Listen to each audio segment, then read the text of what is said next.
Hi everybody, this is Katje. Welcome to my YouTube channel. This evening I am dressed in black and white because I would like to discuss some black and white issues in Wittgenstein's philosophy. I'd like to continue with that. And what I want to do tonight is basically three things.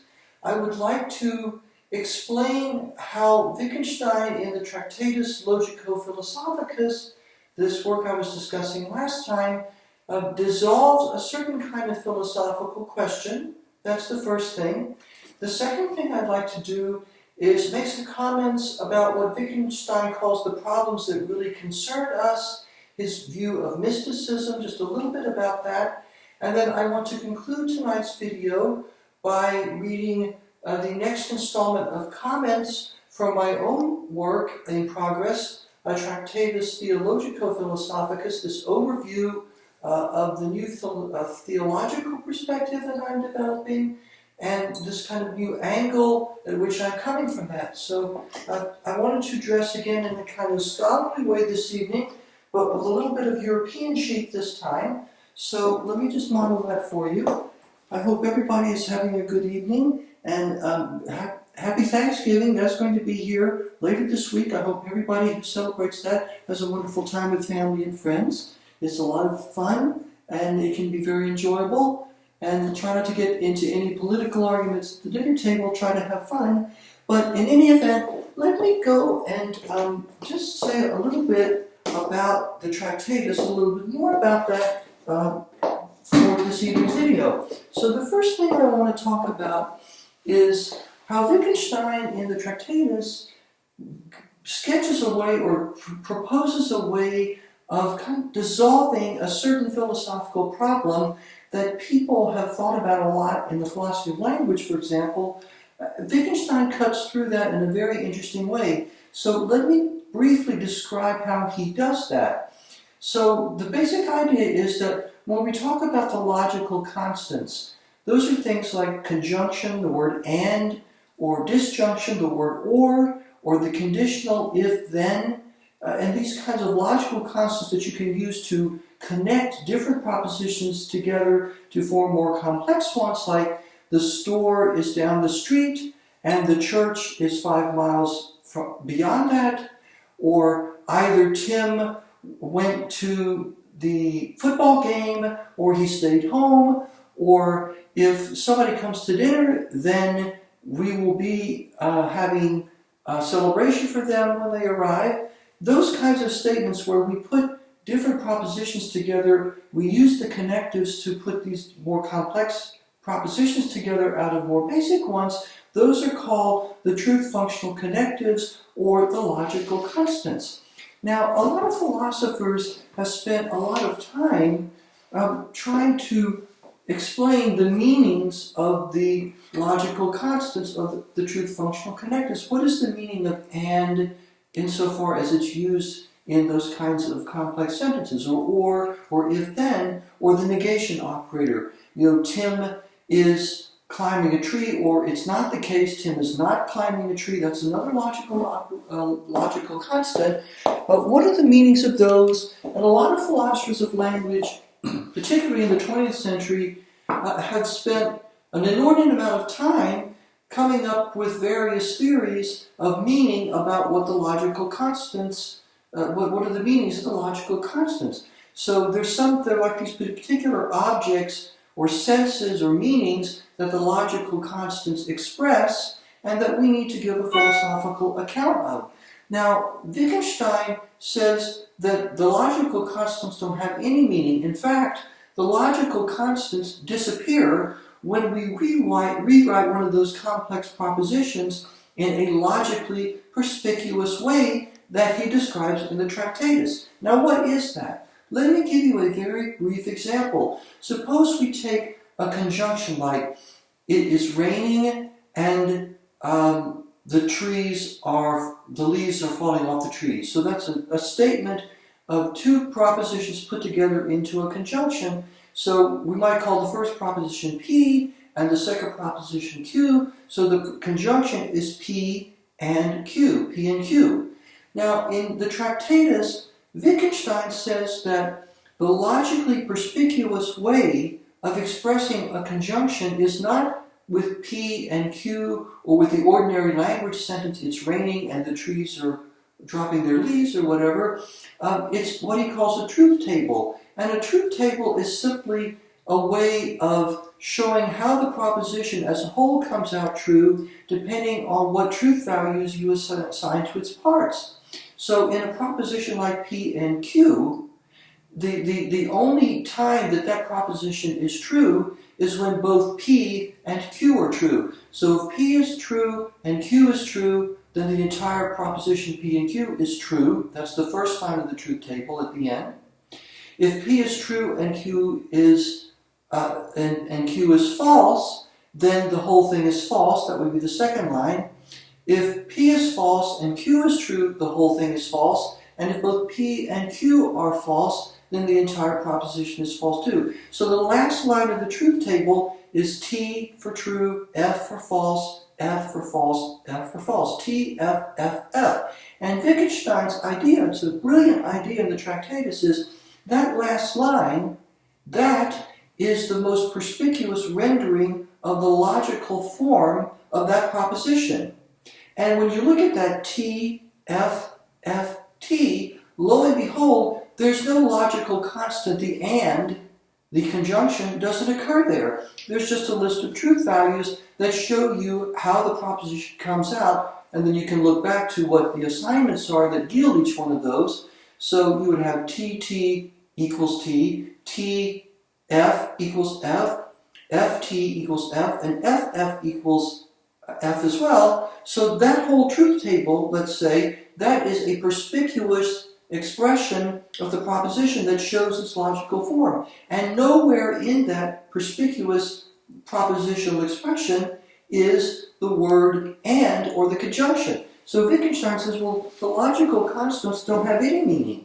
They're dispensable because we can express these propositions in which they initially occur without them at all. So think about that for just a minute. It's a brilliant idea because it means that all the ink that all these philosophers have wasted trying to explain the meaning of the logical constants is really just that. It's a waste of time, it's a waste of ink, because there's no meaning to explain, because the logical constants really don't have meaning. They simply serve a kind of organizational form initially, and then we can get rid of them because we can express the propositions in which they occur ultimately without them.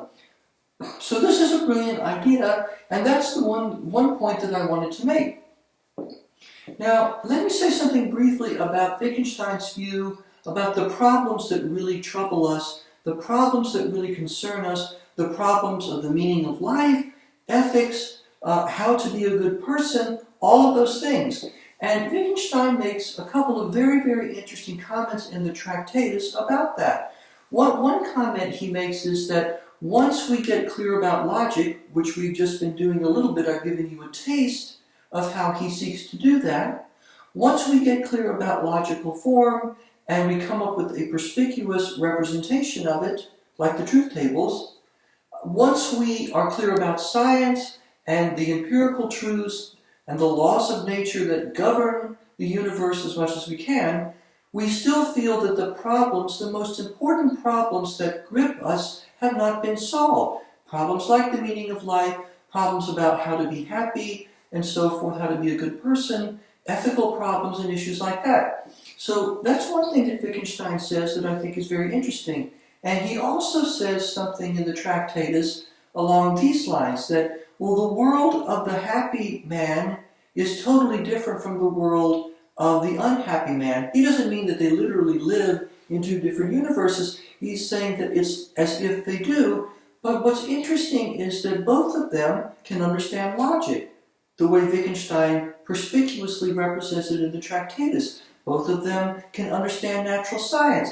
Both of them can come to see, if Wittgenstein is successful, that the problems of philosophy are the result of confusions about our language because we haven't gotten clear about the proper logical form of the propositions of our ordinary language. That proper logical form is hidden by our everyday language. There's nothing wrong with it, but it doesn't show the proper logical form. Wittgenstein does show it, he thinks, with truth tables and other logical devices that he discusses in the Tractatus. And once that's done, then we can clear away all philosophical problems, and we can get clear about science, but the problems of life, the problems that really grip us, the problems of right and wrong, happiness and sadness, and so forth, those haven't been touched. And if you think about it, you can kind of understand what he's saying. He's saying that, you can be a brilliant logician, you can be a brilliant scientist, and yet you can still be happy or unhappy, you can still be puzzled about life, you can still struggle with those kinds of existential questions. Those aren't really touched. They certainly aren't solved by philosophy, Wittgenstein thinks. He thinks that they really aren't solved by anything. That it's a matter of trying to cultivate the right attitude, but logic and science, and certainly philosophy, which is a bunch of confusions, he thinks, none of those things can help us with that. The really hard problems, the really significant and meaningful problems are not philosophical or scientific or logical problems. They are problems of life that we have to work our way to cultivate the right attitude in order to make progress there. So that's a very powerful insight that Wittgenstein associates with what he calls the mystical. It's almost like a mystical insight, according to him. So I just want to stop there and give you some taste of what's going on in this great philosophical work. It is a work of genius, in my opinion. And also, in the feed below this video, I am going to post a couple more clips from the Derek Jarman film on Wittgenstein from 1989 that sort of touch on these themes tangentially, and they're also entertaining in their own right. I think that you will enjoy them. Many of you seem to have enjoyed them last time, as well as the discussion about Wittgenstein last time.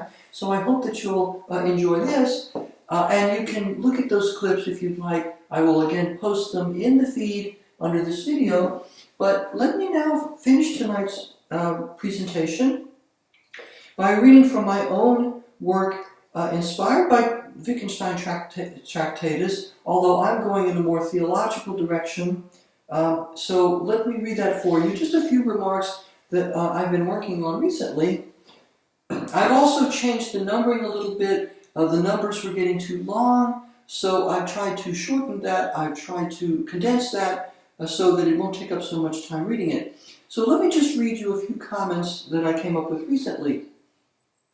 0.3. The grounds of the new theology lie in the work of Søren Kierkegaard, the Danish theologian and philosopher. 0.31. The new theology is not a restatement or interpretation of Kierkegaard's own thought. 0.32. Rather, it looks to Kierkegaard's thought for seminal ideas as a means of working out an original theological perspective. Thus, the new theology is Kierkegaardian in the sense of being Kierkegaard-inspired and Kierkegaard-inflected. 0.32. Attention must be given to what methodology is to guide the working out of the new Kierkegaard-inflected theological perspective. 0.3201. Central to this methodology is the need to overcome doubt with certainty. 0.3202. Neither the doubt nor the certainty under consideration is of the epistemological kind familiar from the philosophy of Descartes, though there are relevant similarities. 0.3203. Both the doubt and the certainty with which it is to be overcome are instead existential.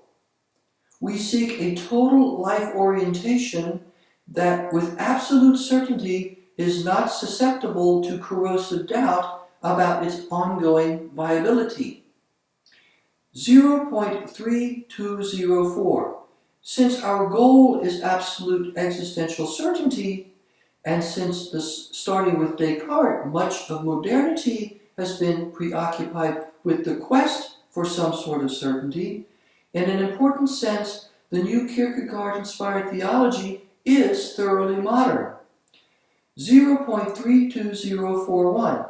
The manifold characters and voices found in Kierkegaard's writings, even if they do not express the philosopher's final view of some matter, help to advance the new theology.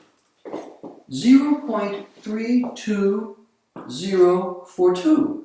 For example, the character of Johannes exemplifies a life of aesthetic orientation that is devoted to imagination that ultimately succumbs to existential doubt for reasons that will be indicated in more detail later in these remarks.